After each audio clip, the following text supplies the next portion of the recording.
خطبے کا آغاز کرتے ہیں۔ اس خطبے میں وہ امت مسلمہ کو واضح نصیحت کرتے ہیں اور مسلمانوں کو مذہبی تعصب سے دور رہنے اور اخوت اور بھائی چارگی کا سبق دیتے ہیں۔ اس روز ظہر کے وقت ایک اذان اور 2 تکبیروں کے ساتھ ظہر اور عصر کی 2 رکعتیں جمع کر کے پڑھنا سنت ہے۔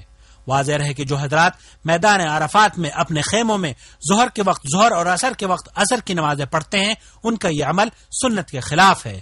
حجاج چاہے مکہ سے آئے ہوں یا بیرون ممالک سے، تمام کے لیے یہاں نماز قصر اور جمع پڑھنا سنت ہے۔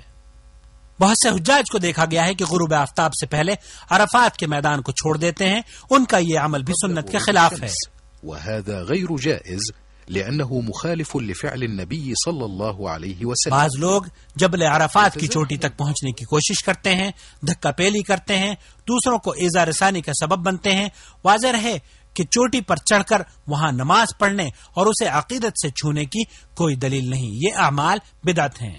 بعض لوگوں کو دیکھا گیا ہے کہ دعا کرتے وقت جبل عرفہ کی طرف رخ کرتے ہیں، ان کا یہ عمل بھی سنت کے خلاف ہے، اور سنت قبل رخ ہو کر دعا کرنا ہے۔ اللهم إني أعوذ بك من الكفر والفقر ومن عذاب القبر لا إله إلا أنت اللهم أنت ربي لا إله إلا أنت خلقتني وأنا عبدك وأنا على عهدك ووعدك ما استطعت أعوذ بك من شر ما صنعت وأبوء لك بنعمتك علي وأبوء بذنبي فاغفر لي إنه لا يغفر الذنوب إلا أنت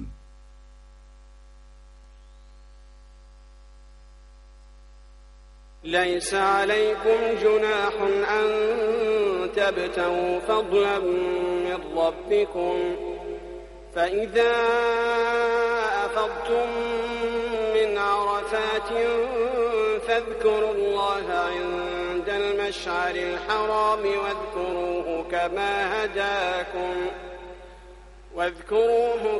هداكم وإن كنتم من قبله لمن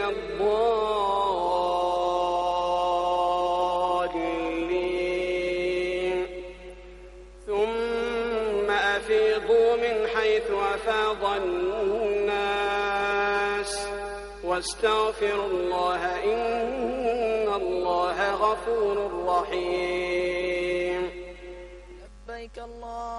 مزدلفہ 9 ذی الحجہ کو سورج غروب ہو جانے کے بعد حجاج اکرام کے قافلے اللہ کا ذکر کرتے ہوئے مزدلفہ کی طرف روانہ ہوتے ہیں تاکہ وہاں پہنچ کر مغرب کی 3 رکعت اور عشاء کی 2 رکعت اکٹھی ایک اذان اور 2 اقامتوں کے ساتھ پڑھیں اور وہیں پر قیام کریں۔ إن الحمد والنعمة لك والملك لا شريك لك۔ بعض حجاج کو دیکھا گیا ہے کہ وہ مغرب اور عشاء کی نماز کی پرواہ کیے بغیر سیدھے مزدلفہ میں داخل ہوتے ہی کنکریاں جمع کرنی شروع کر دیتے ہیں۔ واضح ہے یہ جائز نہیں بلکہ نماز کی ادائیگی زیادہ ضروری امر ہے۔ یہ سمجھنا بھی غلط ہے کہ کنکریاں صرف مزدلفہ سے ہی لینی چاہیے۔ صحیح مسئلہ یہ ہے کہ کنکریاں حدود حرم میں کہیں سے بھی لی جا سکتی ہیں، اور سنت یہ ہے کہ حاجی مزدلفہ میں رات کا قیام کرے۔ البتہ کمزور عورتیں اور بچے وغیرہ رات کے آخری حصے میں بھی مینا کے لیے روانہ ہو سکتے ہیں، اور دوسرے حجاج کو چاہیے کہ فجر کی نماز پڑھنے کے بعد مشعر حرام کے قریب قبلہ رخ کھڑے ہو کر کثرت سے ذکر و اذکار کریں، دعائیں کریں اور اللہ کا شکر ادا کریں۔ اس کے بعد 7 کنکریاں بڑے جمرے یعنی جمرہ عقبہ کے لیے چنے اور باقی ایام کی کنکریاں مینا ہی سے جمع کرے۔ کنکریوں کو دھونے کی کوئی اصل نہیں، یہ بدعت ہے۔ اس کے بعد سورج طلوع ہونے سے پہلے حجاج کو چاہیے کہ تلبیہ پکارتے ہوئے اللہ کا شکر بجا لاتے ہوئے اپنی زبان کو ذکر میں مصروف رکھتے ہوئے مینا کی طرف روانہ ہوں، اور جب مینا پہنچیں تو کوشش یہ ہو کہ جمرہ عقبہ کی طرف روانہ ہوں، اور جب جمرہ عقبہ کے پاس پہنچ جائیں تو لبیک پکارنا بند کر دیں۔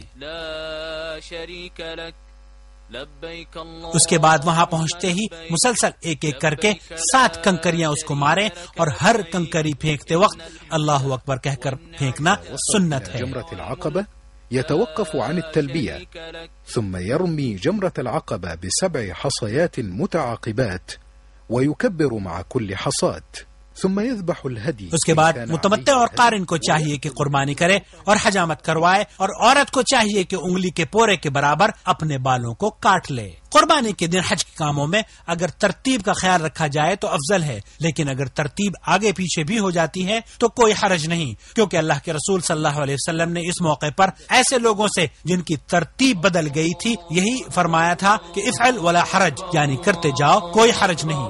10 ذی الحجہ یعنی عید الاضحیٰ کا دن۔ اللہ اکبر وللہ الحمد، اللہ اکبر اللہ اکبر اللہ۔ مسلمانان عالم اس دن کا استقبال بڑی ہی خوشی اور مسرت سے کرتے ہیں۔ اس دن یعنی 10 ذی الحجہ کو پوری دنیا کے مسلمان، خاص طور پر حجاج کرام، اپنے جانوروں کی قربانی کے نذرانے بارگاہ الہی میں بطور شکرانہ اور سنت ابراہیمی پر عمل کرتے ہوئے پیش کرتے ہیں۔ حکومت مملکت سعودی عرب کی جانب سے حجاج کرام کی سہولت کے لیے ایک بڑی قربان گاہ کا انتظام کیا گیا ہے، جس کے دروازے حجاج اور غیر حجاج کے لیے کھلے رہتے ہیں۔ بعض حجاج جمرات کو کنکریاں مارتے ہوئے کئی غلطیاں کر گزرتے ہیں۔ مثال کے طور پر حجاج اکرام کا یہ سوچنا کہ وہ کنکریاں جمرات کو نہیں شیطان کو مار رہے ہیں، حالانکہ وہ شیطان نہیں بلکہ اللہ تعالیٰ کا حکم سمجھ کر کنکریاں مارنی چاہیے۔ بعض حضرات بڑی بڑی کنکریاں، پتھر اور جوتے اور لکڑی وغیرہ مارتے ہیں اور گالیاں تک دے دیتے ہیں۔ یہ تمام امور غیر شرعی ہیں جسے اللہ کے رسول صلی اللہ علیہ وسلم نے منع فرمایا ہے۔ کنکریاں مارتے وقت دھکم پیل اور مار دھاڑ کرنا بھی خلاف شرع بات ہے۔ کوشش یہ ہونی چاہیے کہ بغیر کسی کو تکلیف پہنچائے کنکریاں ماریں۔ واضح ہے کہ جمرات کو کنکریاں لگنا ضروری نہیں، بلکہ اگر حوض میں بھی کنکری گر جائے تو شمار ہوں گی۔ بعض لوگوں کی کنکریوں کا نشانہ صرف حجاج ہی بنتے ہیں، یہ صحیح نہیں ہے۔ بیک مشت یعنی ایک مرتبہ ہی ساری کنکریاں مار دینا بھی صحیح نہیں ہے۔ سنت یہ ہے کہ کنکریاں ایک ایک کر کے ماری جائیں اور ہر کنکری کے ساتھ تکبیر کہی جائے، اور جب جمرہ عقبہ کو کنکریاں مار لی جائیں اور بال کٹوا لیے جائیں تو اب حاجی پر عورتوں کے سوا ہر دوسری اشیاء حلال ہو گئیں۔ اب حاجی سلے ہوئے کپڑے پہن سکتا ہے۔ اس کے بعد حاجی کو طواف افادہ کرنے کے لیے مکہ مکرمہ چلے جانا چاہیے۔ طواف افادہ حج کا رکن ہے، لہذا باوضو ہو کر طواف کرے، اور اس کے بعد اگر حاجی نے صرف حج کا احرام باندھا تھا یا حج قران کا اور پہلے طواف قدوم کے بعد صفا مروہ کی سعی کر چکا ہے تو وہی اس کے لیے کافی ہے، اور اگر متمتع ہے تو اسی طرح سے سعی کرے جیسے کہ پہلے بیان ہو چکا ہے۔ سعی سے فارغ ہونے کے بعد اب حاجی کا احرام پورے طور پر ختم ہو چکا ہے، اور جو کام احرام کی وجہ سے ناجائز تھے اب سب جائز ہو گئے ہیں۔ واضح رہے کہ طواف افادہ ایام مینا میں کسی بھی دن کیا جا سکتا ہے۔ ایام تشریق 11ویں، 12ویں اور 13ویں ذی الحجہ۔ اس کے بعد حاجی کو مینا واپس آ جانا چاہیے تاکہ ایام تشریق وہیں قیام کرے۔ اب جو شخص 2 راتیں گزار کر واپس آنا چاہے اس کے لیے اللہ تعالیٰ نے اجازت عطا فرمائی ہے۔ واذكروا الله في أيام معدودات فمن تعجل في يومين فلا إثم عليه ومن تأخر فلا إثم عليه لمن اتقى واتقوا الله واعلموا أنكم إليه تحشرون۔ اور حجاج کرام پر ایام تشریق میں واجب ہے کہ سورج ڈھلنے کے بعد یعنی زوال کے بعد پہلے چھوٹے جمرے کو 7 کنکریاں مارے اور پھر جمرہ درمیانی کو بھی 7 کنکریاں مارے اور ہر کنکر پر اللہ اکبر کہتا رہے۔ اور سنت یہ ہے کہ چھوٹے جمرے کو کنکریاں مارنے کے بعد دعا مانگی جائے، اور اسی طرح درمیانی جمرے کو بھی کنکریاں مارنے کے بعد قبلہ رخ ہو کر دعا کرنی چاہیے۔ البتہ جمرہ عقبہ جو آخری ہے اس کو کنکریاں مارنے کے بعد دعا کے لیے نہ کھڑا ہوا جائے، اس لیے کہ اللہ کے رسول صلی اللہ علیہ وسلم نے اس کے پاس دعا نہیں کی تھی۔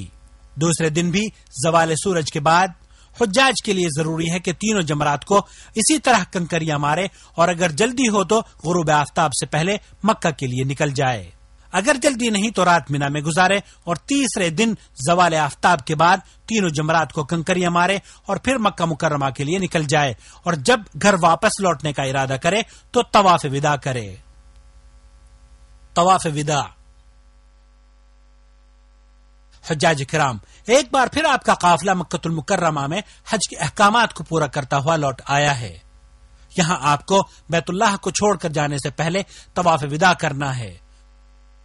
رسول اکرم صلی اللہ علیہ وسلم کا فرمان ہے کہ کوئی شخص بھی اس وقت تک مکہ چھوڑ کر اپنے وطن نہ جائے جب تک کہ وہ بیت اللہ کا طواف نہ کر لے، رواہ مسلم۔ امتثالا لأمره صلى الله عليه وسلم الذي قال لا ينفرن أحدكم حتى يكون آخر